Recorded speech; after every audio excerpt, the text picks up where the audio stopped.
Hello बच्चों, कैसे हैं आप।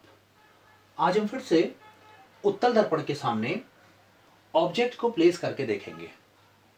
जैसा कि हमने पिछली क्लास में जाना था, उत्तल दर्पण के सामने आपने देखा था कि हमने एक ऑब्जेक्ट को रखा था अनंत पर, और उससे जो प्रतिबिंब हमें मिला वो मिला उसके इस दर्पण के फोकस पर, या हम कहें हमें ऐसा प्रतीत हुआ कि प्रकाश की किरणें फोकस से चल करके आ रही थी। चलिए अब हम देखते हैं दूसरी स्थिति के बारे में आज। अब देखिए, अवतल दर्पण को आप लोग रिकॉल करिए, उसमें आपके पास जितने भी मुख्य बिंदु थे वो सब के सब परावर्तक सतह के आगे को थे, जैसे कि वो था फोकस या फिर सेंटर ऑफ कर्वेचर। लेकिन उत्तल दर्पण में ये सारे बिंदु हैं परावर्तक सतह के भीतर को। तो अब हम ऑब्जेक्ट को यहां तो प्लेस नहीं कर सकते क्योंकि ये तो के अंदर कहीं है, इसलिए हमारे पास केवल अब एक ही स्थिति बच जाती है जहां पर को हम किसी ऑब्जेक्ट को प्लेस कर सकते हैं, वो है अनंत और इस पोल के बीच में कहीं पर। तो हम आज जो हमारी दूसरी स्थिति है उसके लिए हम ऑब्जेक्ट को इस अनंत और इस ध्रुव के बीच पर कहीं यहां पर को हमने एक ऑब्जेक्ट रख दिया है। ये है हमारा ऑब्जेक्ट, इसका नाम दे दिया हमने ए, और ये इसका निचला सिरा है जो ये है बी सिरा। तो हम कहेंगे आज की हम साथ साथ इस टेबल को भी करते जाते हैं। तो हम कहेंगे बिंब की स्थिति क्या है। बिंब की स्थिति है अनंत और पी के बीच में, यहां लिख देते हैं हम अनंत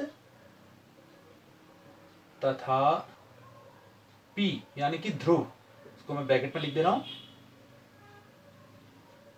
ध्रुव के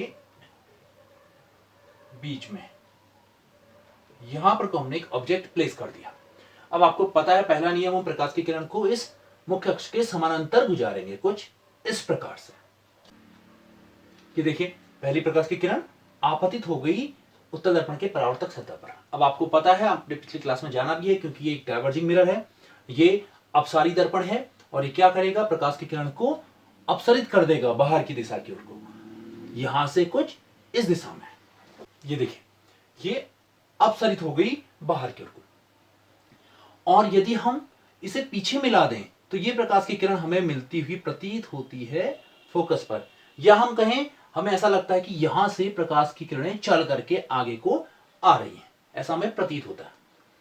दूसरी प्रकाश की किरण जो कि आपतित होती है इस दिशा में, ताकि वो देखिए कहां को जा रही है, वो प्रकाश की किरण इसके सेंटर ऑफ कर्वेचर की ओर को जाएगी, यहां से कुछ इस दिशा में। ये देखिए, अब ये प्रकाश की किरण इसके सेंटर ऑफ कर्वेचर की ओर को बढ़ रही है, तो क्या होगा, ये इसी दिशा में वापस भी आ जाएगी। अगर हम इसको आगे को बढ़ा दें, देखिए क्या होता है, यहां देखिए ये प्रकाश की किरण काट रही है कहां पर को, इस सेंटर ऑफ कर्वेचर को। और आप लोग ध्यान दीजिए, यहां देखिए ये फोकस से आने वाली प्रकाश की किरण और ये दूसरी जो सेंटर ऑफ कर्वेचर से चलने वाली प्रकाश की किरण थी, वो यहां पर कहीं काट रही है एक दूसरे को। तो यहां पर को हमें एक इमेज मिल गई, इस जगह पर हम कहेंगे पोल और फोकस के कहीं बीच में हमें एक इमेज मिल गई है, यहां पर को आपको एक इमेज मिल गई। अब बताइए इमेज कैसी होगी, इसकी प्रकृति क्या है। बिल्कुल सही उत्तर दिया आपने, क्योंकि ये इमेज भी उस दिशा में बनी जिस दिशा में इंसिडेंट रे जा रही है, तो इसलिए इसकी प्रकृति हो गई आभासी, वर्चुअल, और आपको सीधा दिख रहा होगा। ये प्रतिबिंब भी हमारा ए और बी हिस्सा अगर हम इसका दे दें तो ये सीधा प्रतिबिंब है। आकार में हम कहेंगे इस ऑब्जेक्ट से थोड़ा ये छोटा है। तो ये हो जाना हमने इस रे डायग्राम से। यदि हम ऑब्जेक्ट को प्लेस कर देते हैं अनंत और पी के बीच में, तो हमें जो इमेज मिलती है वो कहां किसके बीच में मिली, कहीं पोल और फोकस के बीच में, और आकार है उसका ऑब्जेक्ट से छोटा, प्रकृति सीधी और आभासी। अब इसका यूज कहां पर होता है, देखिए इसका यूज होता है गाड़ियों में पीछे देखने के लिए। पीछे देखने के लिए आपने देखा होगा गाड़ी में, जब हम गाड़ी या बाइक में चलते हैं, तो जैसे सपोज ये है गाड़ी, ये गाड़ी है,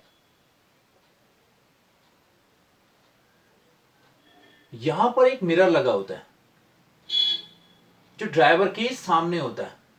यहां पर कोई जो मिरर होता है ये ड्राइवर के सामने होता है ऊपर की ओर, आपने देखा होगा, और एक मिरर बाहर की ओर को भी होता है कुछ इस प्रकार से। समझ लीजिए, मान लीजिए कि ये एक मिरर है,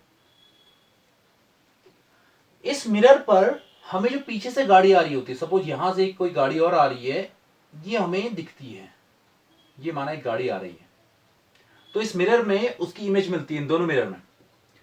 पीछे देखने के लिए होते हैं ये मिरर।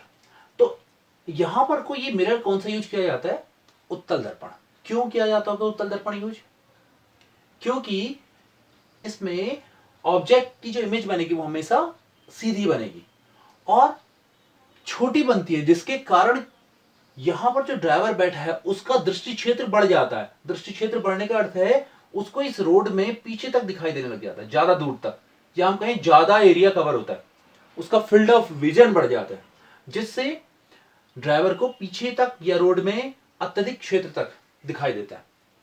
तो इस दर्पण का यूज, उत्तल दर्पण का यूज गाड़ियों में इस प्रकार से किया जाता है, क्योंकि यहां हमेशा जो ड्राइवर है उसको इमेज सीधी चाहिए होती है, सीधी मिलेगी उसको, इरेक्ट इमेज। तो हम इस टेबल में उतार लेते हैं इसको भी। अगर बिंब की स्थिति अनंत और ध्रुव के बीच में हो तो प्रतिबिंब कहां पर बन रहा है? प्रतिबिंब P तथा F के बीच में। प्रतिबिंब का आकार छोटा है और प्रतिबिंब की प्रकृति कैसी है? प्रतिबिंब की प्रकृति है वर्चुअल, आभासी तथा सीधा प्रतिबिंब।